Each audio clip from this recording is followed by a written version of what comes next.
Nabi Ibrahim itu pernah minta umur panjang. Keren umur panjang. Sama Allah nggak dijawab. Datang orang tua gitu mertamu ke Nabi Ibrahim. Terus disuguhi dikasih kurma. Apa itu? Kok kurma apa? Anggur. Anggur yang sudah matang.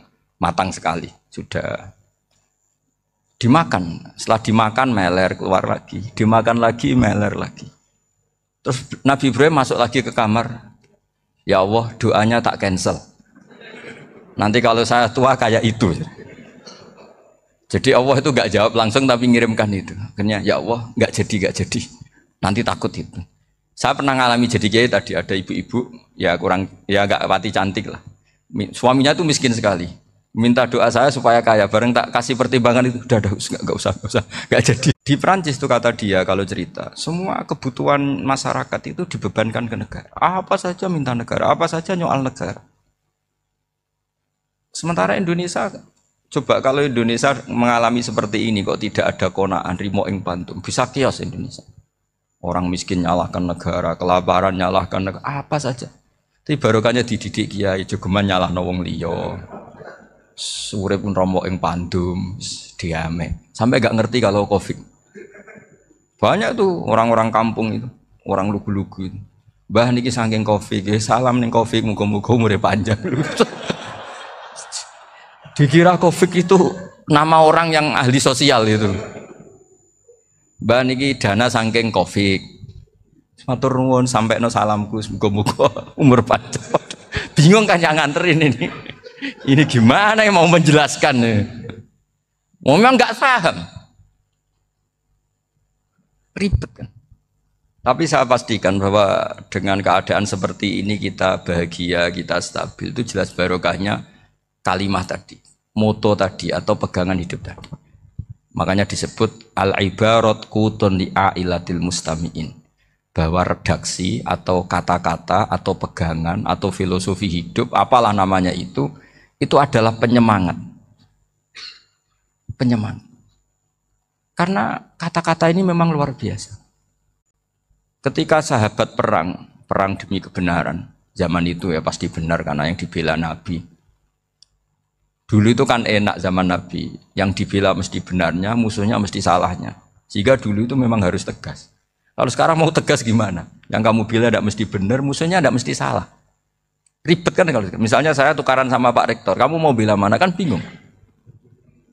Saya tidak mesti benar, saya tidak Nabi. Pak Rektor apalagi tidak mesti benar lagi kan? Ribet kan? Jadi kalau kita mau perang sekarang itu mau pede gimana? Enggak. Makanya banyak ulama sekarang tuh mau tegas tuh enggak berani karena ya banyak hal yang abu-abu lah wilayahnya, misalnya pilihan presiden atau pilihan bupati, pilihan menteri. Kamu mati-matian bela itu, yang kamu bela tidak mesti benar, musuh kamu tidak mesti salah. Misalnya pilihan bupati, wah ini kabupaten ini baik kalau bupatinya ini, yang satu bilang ini, terus tim suksesnya kamu tanya, kamu yakin? Ya tidak juga. Lah kenapa semangat? Kan saya botohnya, paling alasannya ya itu aja, bukan yang lain. Beda dengan zaman Nabi, Nabinya mesti benar, Abu Jahalnya mesti salah. Kan enak aturan mainnya. Singkat cerita dalam perang itu banyak sahabat yang ngalami luka, ngalami apa gitu. Kemudian curhat ke Nabi, ya Nabi gara-gara derekkan jenengan, ngikuti jenengan saya harus ngalami seperti ini, seperti ini.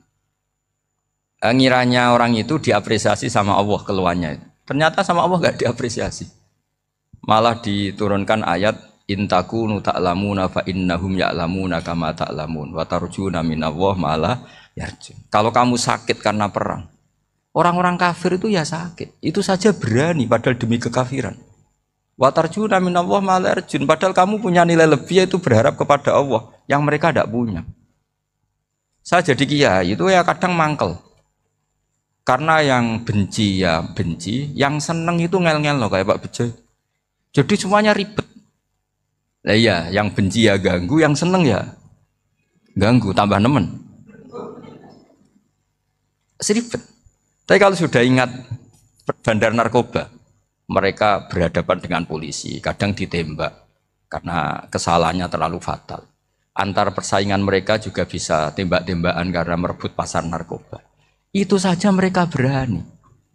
Kok kita yang jadi kiai kadang dicium tangannya, dihormati gak berani, hanya takut apa ya, musibah-musibah kecil lah, atau problem-problem kecil.